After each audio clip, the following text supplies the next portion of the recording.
Welcome to a blessed Sunday as we gather today to praise and worship our Almighty God. Let us remember the words of Psalm 66:3. Say to God, how awesome are your deeds. God's presence fills this place and we are blessed to be here. May this Sunday be a time of spiritual renewal and deep connection with our Heavenly Father. Amen. Hallelujah. So let us all stand and let us start to praise and worship our God because He is so awesome in this place.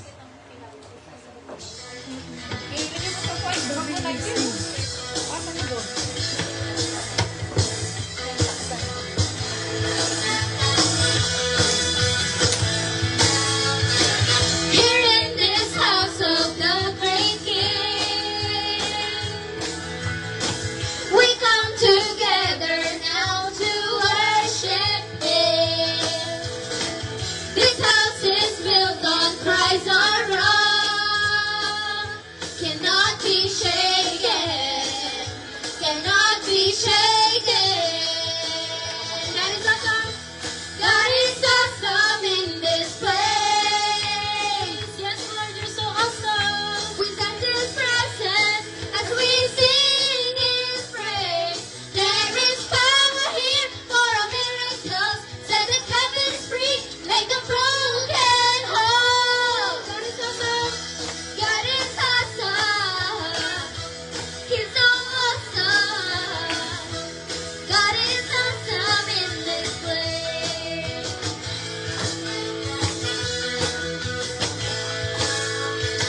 Here in this house of the great King, we come together now to worship Him. This house is built on Christ our rock. Yes, Lord, you are our rock. Cannot be shaken, cannot be shaken. God is awesome. God is awesome in this place. We sense His presence as we sing His praise. There is power here for a miracle. Set the captives free, make the broken whole. Let us sing, God is awesome. God is awesome. He's so awesome. God is awesome in this place.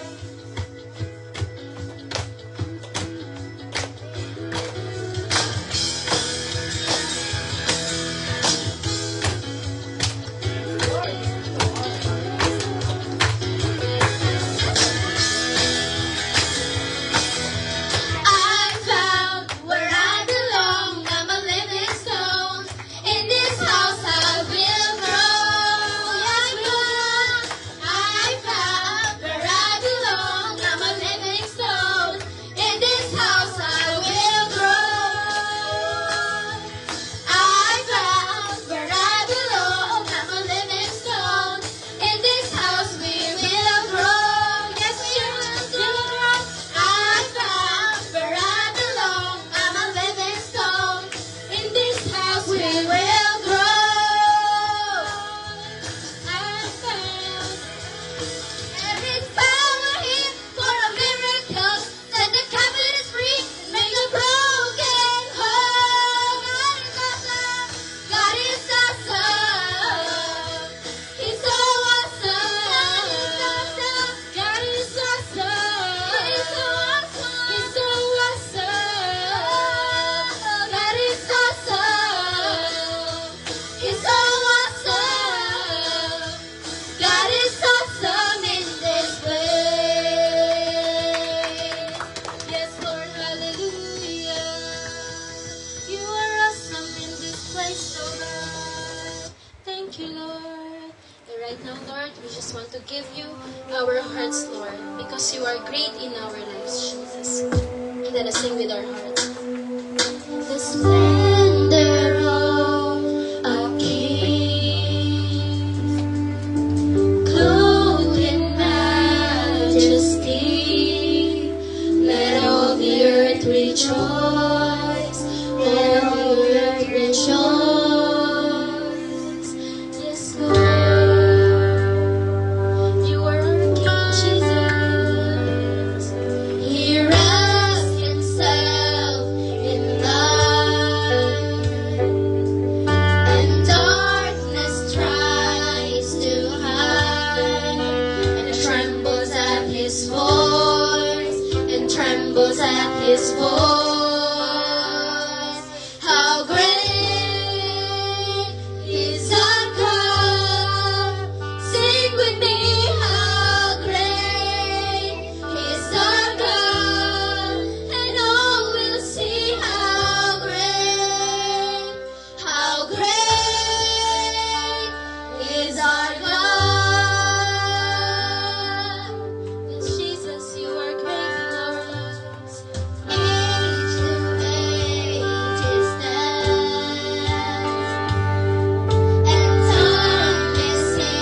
above all names, Lord. But you are our King of kings and the Lord of lords. And every knee shall bow and every tongue shall confess that Jesus Christ is Lord in our lives. Thank you, Lord, for everything. As we worship you, Lord, and as we hear your word, may you open our spiritual eyes, our spiritual ears, our hearts, and our minds, O God. May you touch us, Lord, through your word, Jesus, and may you change us from glory to glory, Lord. Nagpapakumbaba din po kami ngayon sa inyo, O God. Humingi po kami ng tawad sa lahat po ng mga nagawa naming pagkakasala sa inyo, shortcomings, Lord, and unrighteousness, Lord. Patuloy niyo po kaming patawarin, O God, at linisin niyo po kami sa inyong banal na dugo, Lord. In Jesus' name, we receive your forgiveness, O God, and thank you, Lord, for everything, Jesus, for you deserve all the glory, the highest praises, and the adoration. In Jesus' mighty name we pray, and all God's people will say, Amen.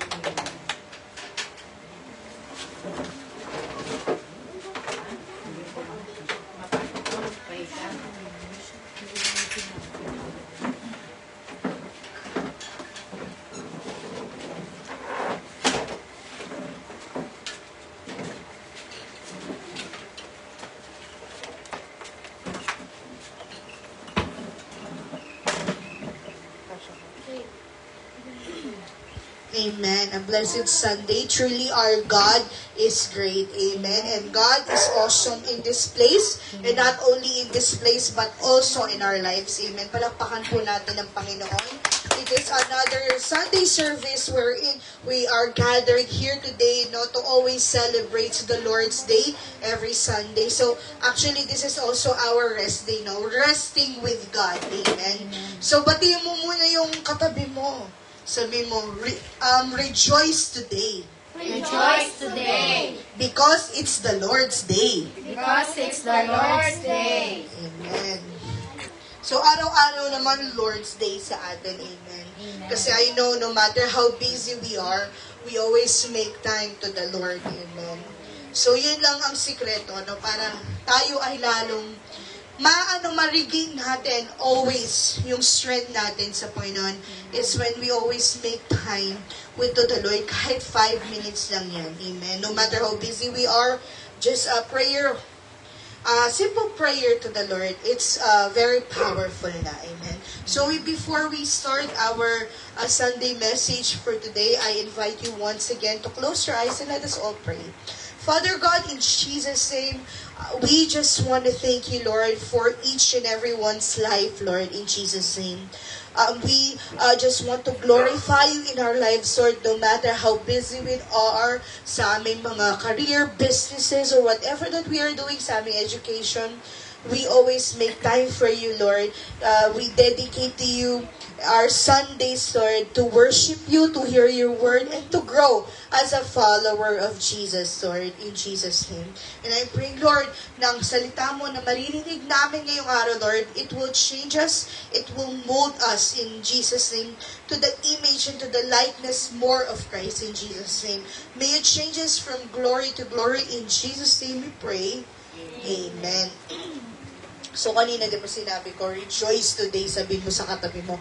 Because today, we will be talking about rejoicing in trials. So, narinig mo parang contrasting yan, no?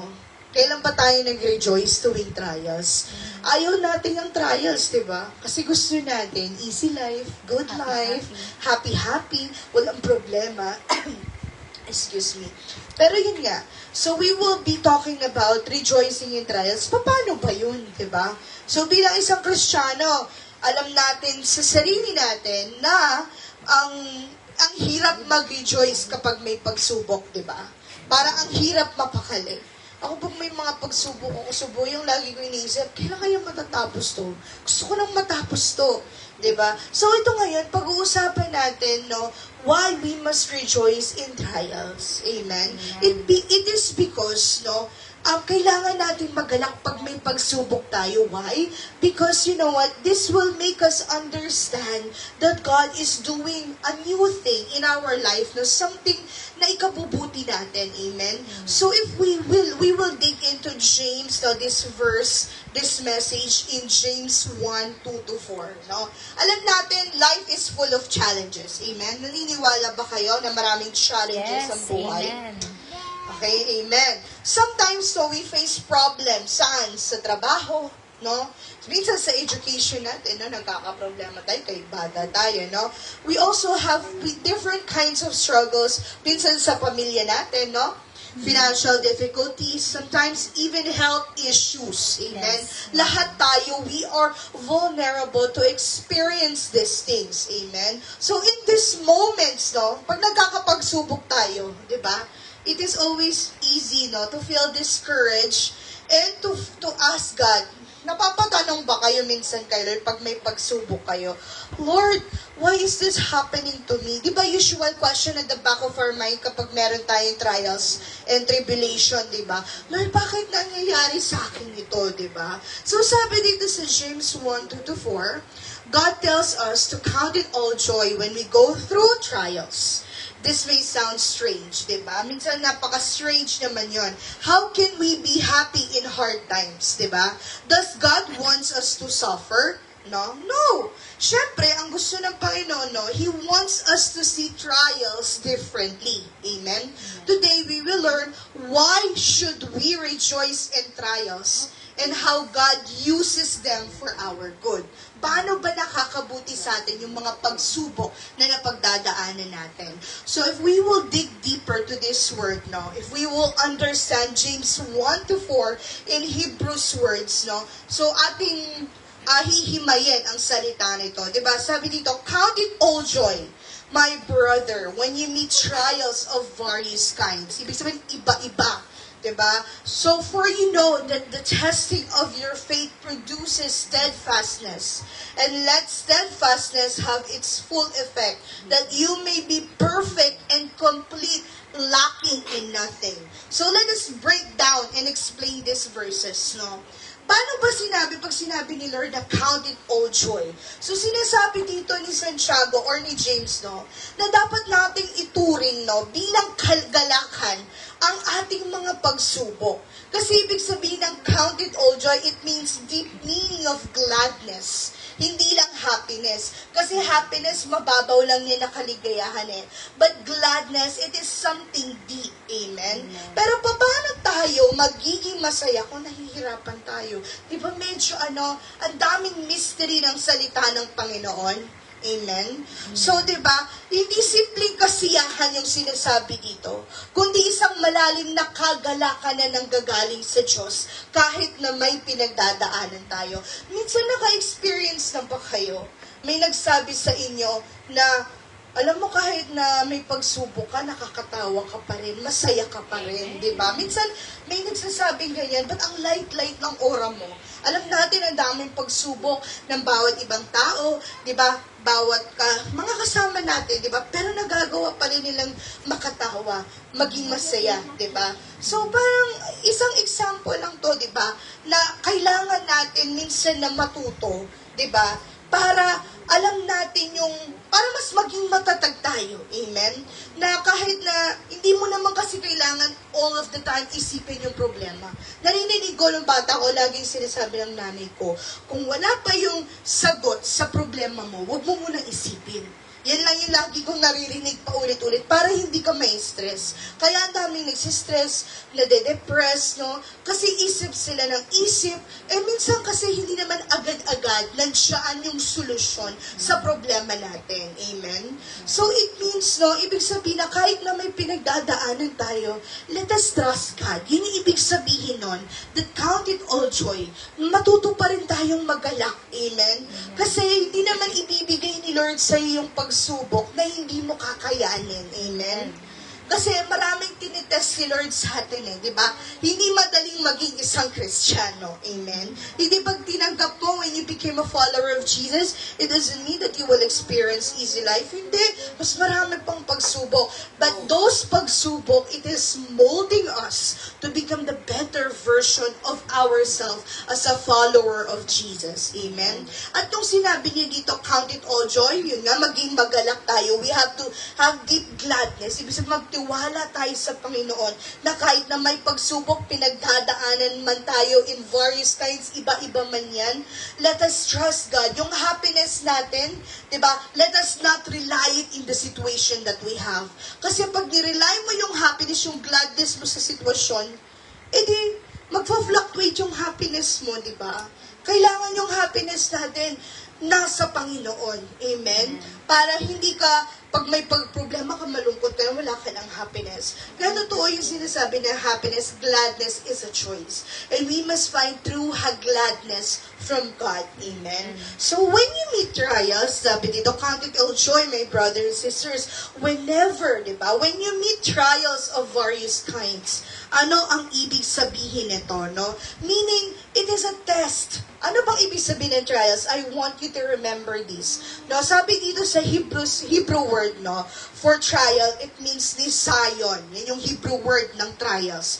It is meaning test or challenge. Okay? Trials means test or challenge allowed by God for growth. Amen?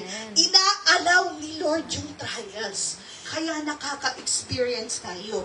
Kaya alam mo na ngayon, kapag may trials ka, it is because God is giving you a test or challenge because He wants you to grow. Amen? Pag walang trials, walang growth, walang maturity. Amen? Kaya pag nagkaka-trials tayo, kailangan ibahin natin yung mindset sa pagtingin ng pagsubok sa buhay. Huwag natin siyang tignan na, ay, pinaparusahan ako ni Lord.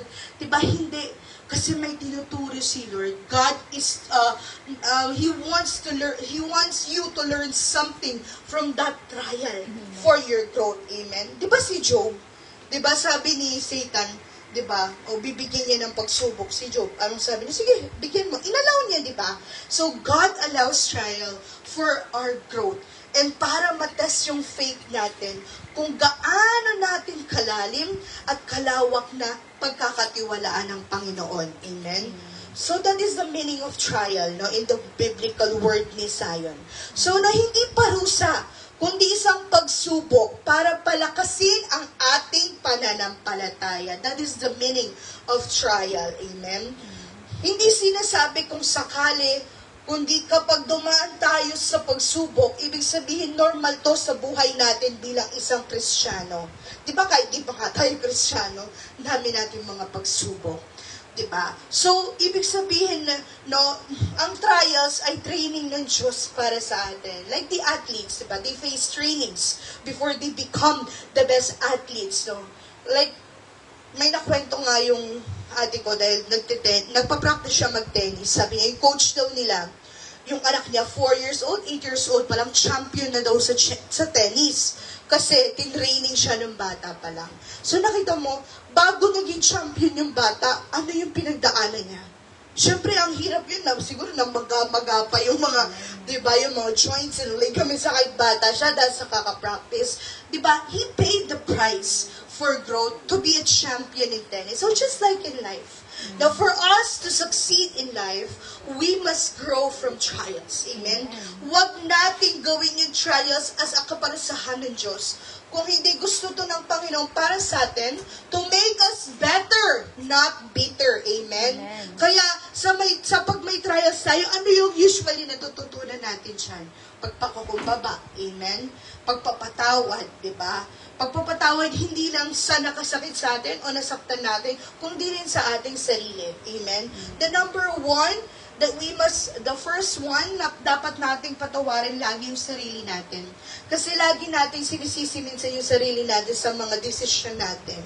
Again, nangyayari yun kasi may growth na tinuturo yung Panginoon. Minsan kailangan mong magkamali for you to learn and for you to grow. It doesn't mean that you are a bad person when you make a bad decision in life. Because once in our life, nagkaroon na tayo ng bad decision sa buhay. Amen? But, we learn from that. Natuto ba tayo sa isang maling decision natin sa buhay before? I believe so. Amen? Lahat tayo natuto doon. So, that is the meaning, no, of trials. The test or challenge allowed by God for growth. Number 3, sabi dito, the testing of your faith. Diba? Testing of your faith, diba? Sabi dito. So, ibig sabihin, no, parang mga gold, diba? Dumadating sa refining process yung gold to be purified, no? To be para maging makinis, maging maganda. Diba? Paano nire-refine ang isang gold? Diba? Through fire. Diba? So, ganun din tayo. For sure, diba?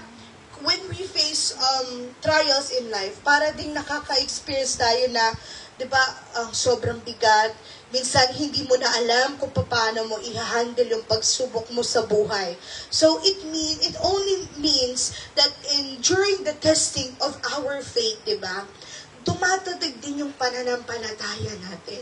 Kasi pag may mga pagsubok tayo, that what brings, no, isa yun sa mga ingredients that brings us closer to God. Amen? Yun yung mga isang bagay, no, na ginagawa ng Panginoon, inaalaw niya para mapalapit tayo sa Kanya.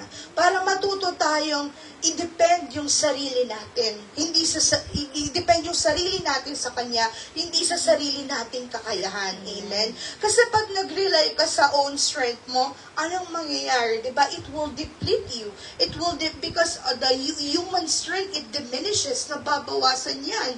Diba? Lahat ng tao may hangganan. Kung yung bagay yung may hangganan, tayo pa kayang tao. That's why we must always draw strength from God. Amen? May pagsubok man po tayo o wala, let us make Jesus as the anchor of our faith. Amen? So, ang ating pamananampalataya ay kailangan dumaan, no, sa refining process, no, like a gold being purified. No, bakit? Unang-una, para pagpapatibay, di ba? Kailangan tumibay natin, di ba? Minsan, like yung mga bata, di ba dati, tayo, yung mga panahon, mga 1990s to early 2000, ba hinahayaan tayo na tumakbo-takbo, maglaro? Bakit? Para tumatag daw tayo. Diba? Ilang beses tayo nabdadapa ng mga bata tayo, diba? Pero ngayon, tingnan mo, malalakas yung mga tuhod dati, yung mga bata ngayon, madapa lang sila nung konti, iyak na sila. Tayo nga, diba, dati ng mga bata, diba, grabe na yung dugo, pero wala man tayong ano. So, you know what? That is also way, no, na naging nagpatibay sa atin, yung mga dapa-dapa natin, as we grow, diba? As a teenager, diba, as now we are young adults, no, nagpatibay sa atin yung mga pagsubok na mga simple ng bata tayo hanggang sa ngayon, diba? Ibang klaseng pagsubok na hala yun na experience natin because it comes with the age. Amen? So, hindi sinusubok ng Diyos ang ating pananampalataya para sirain po tayo, kung hindi para linisin at palakasin tayo. Amen? So, yun nga, di natin alam yung ginto. Sabi ko nga, di ba, the gold is being refined. So, ang ginto kailangan dumaan sa matinding init, no? Upang matanggal yung dumi at makita yung tunay na value ng gold. Amen? Ganon ka, yung gold. Like grapes. Di ba, paano pa nagagawa yung grapes, di ba? Inaano nila, kinakrush nila yung grapes, diba? Para makuha yung katas, diba? Yung talagang pinaka-finest na grapes. So, ganun din tayo. Ganun din yung halaga natin, no? Pinapatibay tayo ng Panginoon. Because in this world, diba, sabi sa Bible, we will face trials and tribulation. But because of Jesus, we have Jesus. Jesus has overcome the world. Kaya nga dumating si Jesus, for us to have the greatest example in humanity to follow. Amen? Kasi si Jesus, He experienced everything. That's why the greatest example for us to overcome every trial we face is Jesus, having faith in Him. Amen? So, sinabi dito, di ba, count it all joy. Ibig sabihin, kailangan we need to be completely glad during trials because we know that God allowed trials for growth. Amen? And sabi dito, it produces what? Diba? Steadfastness. Ang ibig sabihin ng steadfast, meaning it gives us patience, endurance, and perseverance. Amen? Diba? After ng isang pagsubok, dumaan na ba kayo when you overcome a trial in your life, tapos na-overcome mo na, kaya pala inalaw ni Lord yun. There is a certain Bible verse in the Bible na sinasabi, hindi man natin alam kung ano yung ibig sabihin na it's in John, as far as I remember. Sinasabi dun sa word na yun, hindi man natin alam kung ano yung pagsubok na nararanasan natin ngayon. But in time, God will reveal bakit yun nangyari sa atin.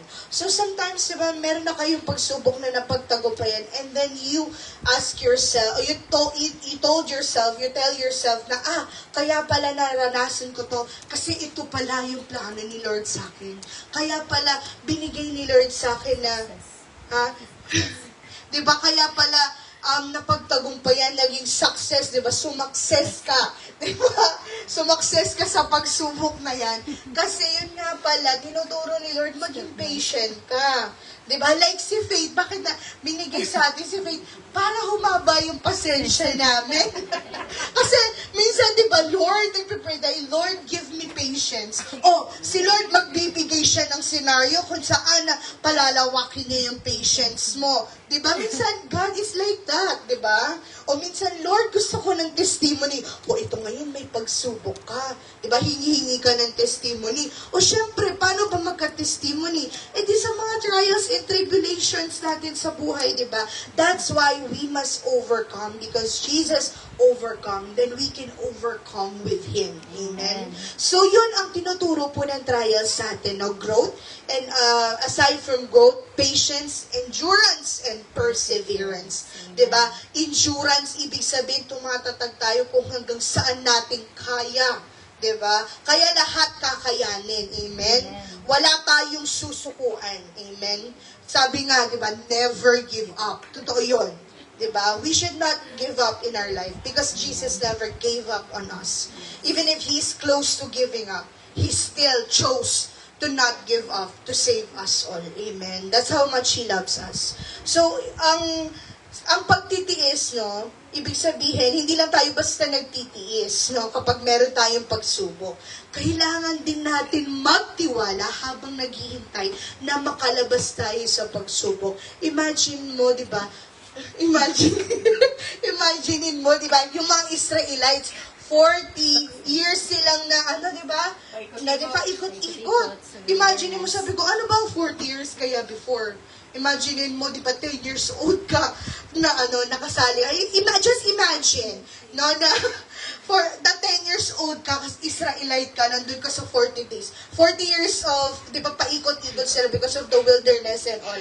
Tapos, 50 years old ka naman, di-deliver doon. Pero nakita mo yung patience nila, in endurance nila, di ba?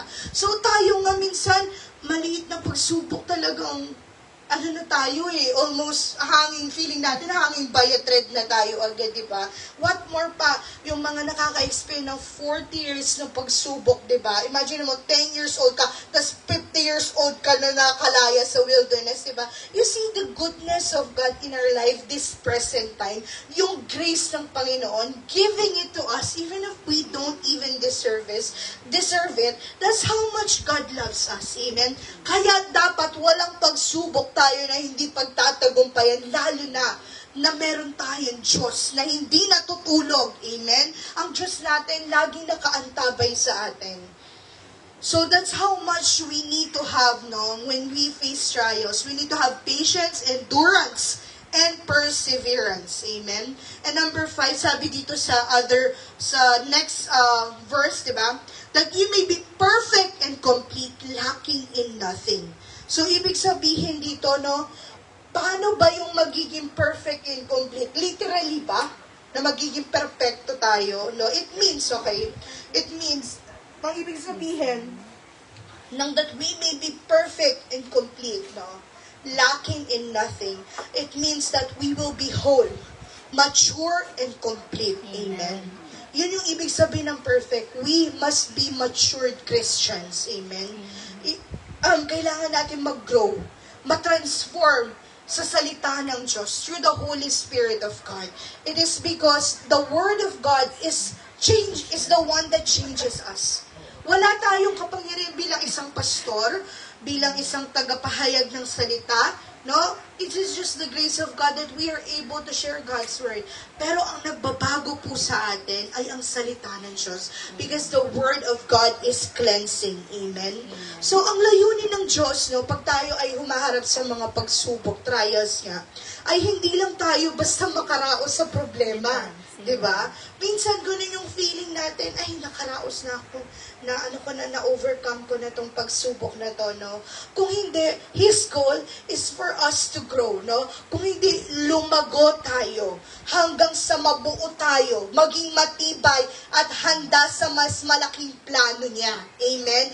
Ganun ang Panginoon. He allows trial for growth because He has a big plan in your life. Amen. Kaya wag kang susuko sa buhay. Amen? Wag kang mag-iisip na pag may problema kayo, magsusuicide ka na. No! Because God is about to do a big thing in your life. Amen? Kaya huwag tayong susuk kahit ano pang pagsubok yan. Isipin mo, inaasar na naman ako ng demonyo kasi may malaking gagawin ang Panginoon sa buhay natin. Amen? Yun lagi nating tatandaan. Hinihanda tayo ng Diyos upang maging matibay, no, at handa sa mas malaking plano niya. Amen? So, hindi ibig sabihin na maging perfect tayo kasi wala namang perfect. Amen? We have flaws and imperfections, no? Marami tayong mga loopholes, marami tayong mga imperfections sa ating attitude. Amen? As a Christian, kay Christian tayo. Kaya nga, we need Jesus. Jesus is the only one perfect in our life. Amen? So, kailangan, ang gusto ng Panginoon maging mas matatag at hindi tayo madaling matinag ng anumang problema. Ganun pala yung when God allows trials, no? Para maging matatag at hindi tayo madaling matinag ng kahit anong problema o pagsubok, diba? Kaya nga, ayun sino yung naririnig ko dati nung bata ko, sasabi, pagsubok ka lang, diba? So, ang Diyos natin, He is bigger than anything else that we face in life. Amen? So, ganun din kailangan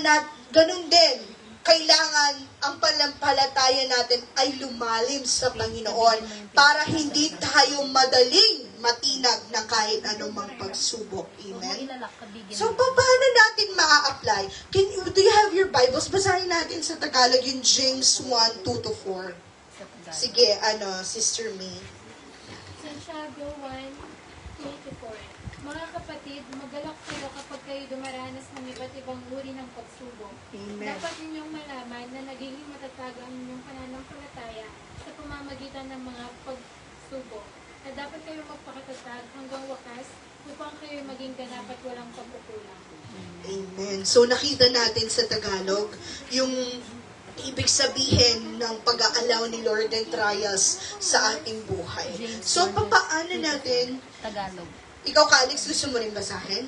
Santiago Yung Santiago. Ayun kay Tita May. Sige, basahin mo, anak ng malakas. 1:2-4. Amay. 2 hanggang 4. Bigay mo yung mic kay, ano. Apo. Ibigay mo yung mic kay Kuya. 2, 3, 4. Mga kapatid, magalak kayo kapag kayo'y dumaranas ng iba't ibang uri ng pagsubok. Dapat ninyong malaman na pagiging matatag ang inyong pananampalataya sa pamamagitan ng mga pagsubok.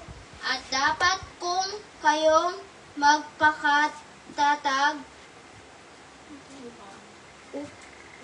Sige, hindi tambay. hanggang wakas upang kayo'y maging ganap at walang pagkukulang. Amen. Amen.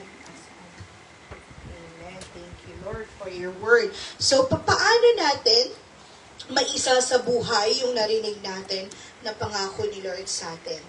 Okay, number 1. Kapag may pagsubok, sabihin mo sa katabi mo, huwag magreklamo, magalak. O yan. Huwag tayong magreklamo. Pero deep inside, Walang karapatang gusto ko magreklamo. nang umalis sa pagsubok na to, di ba? So, kapag may pagsubok tayo, kidding aside, pilitin natin, Holy Spirit, di ba? Holy Spirit, give me insurance, no? Imbes na magreklamo tayo, let us look forward, no? Amen. Yun yung isang sikreto para hindi tayo mainip sa trials na hinaharap natin, no? Kapag may pagsubok, magalak tayo, no? Trusting, no? That God will lead us out of that problem. Si Lord ang nag-allow, siya din ang maglalabas sa atin. Lagi natin tatandaan po yun, no? Amen. Because faithful is He who called us, and He will also do it. Pag nilagay kayo sa pagsubok na yan, rest assured, si Lord din ang maglalabas sa atin. Kaya magalak tayo. Huwag tayo magreklamo, no? So, ano yan? Sa Romans 8:28, it says there, diba? All things work together for good for those who love God.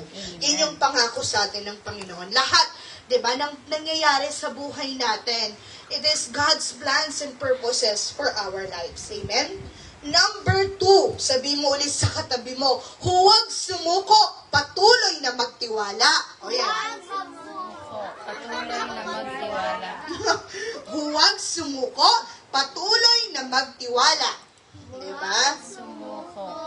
Patuloy na magtiwala. Diba? So, ang tunay, ang tunay na pananampalataya ay hindi lang sa panahong madali ang buhay. Amen? Kung hindi, lalo na kapag nasa mahirap tayong sitwasyon. Amen? Because in Galatians 6:9, it says there that let us not grow weary in doing good. For at the proper time, we will reap a harvest if we do not give up. O, ayun na, basahin natin sa Tagalog, mas maganda. Galatians 6:9. Ayan, napakasarap ng pangako ng Panginoon. 6:9. 6:9 in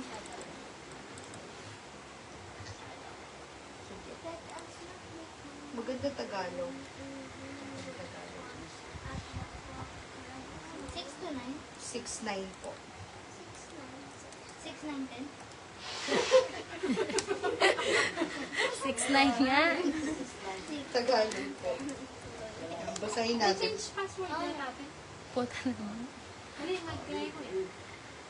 Mamasa ka. Ito na lang. Same yan. Mahina na siguro. Antay yung connect kayo. Okay, sige. Kuya Calix, pakibasa po. Huwag tayong mapagod sa paggawa ng mabuti sapagkat darating ang panahon na mag-aani tayo kung hindi tayo mapapagod. O, sabihin mo sa katabi mo, huwag kang mapapagod. Huwag kang mapapagod! Walang mapapagod sa pamilyang to. So, yung paling tagal, ibig sabihin yun, let us not grow weary sa paggawa ng mabuti. Amen. Kahit hindi na deserve, kasi lahat naman tayo hindi natin deserve. Amen. Yung paggawa ng mabuti, hindi dahil feel natin na magagawa tayo ng mabuti. Isa yun, if we obey Jesus, no, even if we don't deserve it, others don't deserve it, no, we are ought to do good things. Amen. So, yun yung pangako sa atin ng Panginoon, na huwag sumuko. Kaya yung natin, never give up, maging mantra na natin yan sa life. Amen? Maging na natin yan, sandigan, na kapag tayo ay nananampalataya sa Diyos, we will not give up. Amen? So, number 3, di ba? Paano natin ma-apply ito? Number 1, kapag may pagsubok, huwag magreklamo, tayo ay magalak. Amen? Number 2, huwag sumuko, patuloy na magtiwala. And number 3, alamin natin ang layunin ng Diyos sa pagsubok. Amen? Lahat ng pagsubok natin, meron tinuturo palagi ang Panginoon. Amen? Which is ang laging tinuturo ng Panginoon sa bawat pagsubok natin. Ano yan? Pagtitiis, di ba? Pagtitiwala, at pagpapakumbaba. Amen? So, sabi ni Lord, di ba, we must trust the Lord with all our heart and lean not on our own understanding. Amen? So, the conclusion or the ending of this teaching para sa atin is, no, the trials are not meant to break us. Amen? It is not meant to make us suffer. No? But trials, no, are God-given or God-allowed trials in our life for us to grow. Yun yung, I hope, ako din ngayon ko lang din nalaman, no? Because last night, I was asking the Lord, Lord, ano ba yung message mo para sa amin? And I went through this verse in James 1:2-4, no? About sa trials and tribulations sa buhay. Kasi alam ko, lahat ng Kristiyano, yan ang iniiwasan. Kahit ako, sabi ko nga, ayoko ng pagsubok. Pero, di ba, it's inevitable. Hindi natin maiiwasan na makaharap harap ng pagsubok, especially pag tayo ay tagasunod ni Kristo. Amen? So this trials, no, instead of being discouraged when you have trials and tribulation, we should rejoice because God is using every challenge to test, to refine and strengthen our faith in Him. Amen?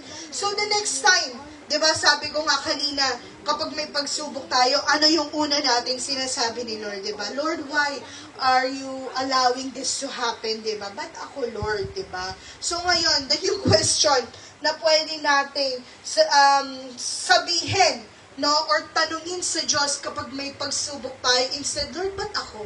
Bakit inalaw mo to? Instead, let us ask the Lord and let us pray, Lord, what are you teaching me? Lord, ano ba yung nais mong ituro sa akin? Because God always wants us to grow through His Word. Di ba ang goal ni Lord? For us to be righteous like Jesus, to be like Jesus. Yan lang nang nais ng Ama natin, ay maging kahalintulad natin si Kristo. Amen? So that is the new question that we should ask God when we face trials. Amen? Lord, what are you teaching me? Diba? So ngayon, let us all pray. Sa mga pagsubok natin sa buhay, let us go back. Ano ba yung naturo sa atin ng mga pagsubok na yun? And right now, as a Christian, that marami pa tayong kakaharapin sa buhay. And I'm praying that this message, this promise in James 1:2-4, na matimo o matanim sa aming puso, Lord, that when we face trials, Lord, we will count it all joy. Magagalak kami dahil may mas maganda kang plano sa aming buhay. Because trials are meant to refine us, not to break us, Lord. Trials are meant to make us grow as a follower of Jesus, Lord. Ngayon, Panginoon, i-prepare mo kami na mas maging matapang kami, mas maging matatag kami. At we are also praying na hindi mo kami bibigyan ng trials o pagsubok sa buhay na hindi namin kakayanin. Ngayon, Lord, whatever trials na makakasira sa amin na galing sa demonyo, we don't want that kind of trial. In Jesus' name, we rebuke that in our lives. But we welcome those trials that will make us grow as a Christian, yung kakayanin namin, Panginoon. And Lord, let your hand always be upon us, to guide us, to always protect us at all times. And we cancel every kinds of work, various kinds of works of the devil against our lives in Jesus' name. We are praying, Lord, that you will change us. You will bless us, Lord God, in Jesus' name. Na Lord, there is nothing, walang pagsubok na napagdaanan namin, Lord, na walang halaga. Bagkus, Lord, ito'y nagturo sa amin kung nasa saan kami ngayon, Lord, sa pananampalataya namin sa iyo. Lord, may you make us strong. May you make our faith deeper to Jesus, closer to you, O God. Na mas lalo ka naming mahalin. At simula ngayon, Lord God, kapag kami ay dumadaan sa pagsubok, tatanungin ka namin, Lord, kung ano yung nais mong ituro sa amin, Lord. Because that is the easy way out to every trial and tribulation, of God. May you bless us, Lord God. At kung ano pa yung nasa puso namin na mabigat, Lord God, we surrender it to you. Lord, we give to you, Lord God, every burdens that we are facing right now. It could be in health, sa aming kalusugan, Panginoon. Inaaling namin ang kalusugan namin sa iyo, Panginoon. Ikaw ang aming maging kalakasan at kagalingan. Kung sa financial man to, Lord God, you are the God that provides. Never ka pang nagkulang sa amin, Lord God. May you provide all of our needs, Lord. And we pray, Lord, that you will lead us to the right, yung provision mo para sa amin, Panginoon. And kung sa career man to, Panginoon, we pray that you will give us the right career that would treat us rightly in Jesus' name. We pray, Lord, that you will place us to right where we should be in Jesus' name. And Lord God, kung sa education man to, lacking wisdom, knowledge, and provision, we pray, Lord, na magpo-provide ka sa aming pag-aaral, Panginoon, sa lahat ng gusto mag-aaral. Lord, you will provide more than we ask. because you are our Father. You are the source of everything. You created the heavens and the earth, Lord God. Ikaw lahat ng may-ari na nandito sa langit at sa lupa at sa ilalim man ng lupa, Panginoon. That's why, Lord, you are our Father and you meet all of our needs in Jesus' name. Lord God, mend every broken hearts right now, Lord God. Kung meron man dito, Lord God, na uubusan na ng pag-asa, strengthen them, O God, in Jesus' name. Make their faith stronger like never before, and bless them, Lord God. And may you deliver us from every evil attack. In the name of Jesus, we pray. Amen and amen. So, palakpakan po natin ang Panginoon.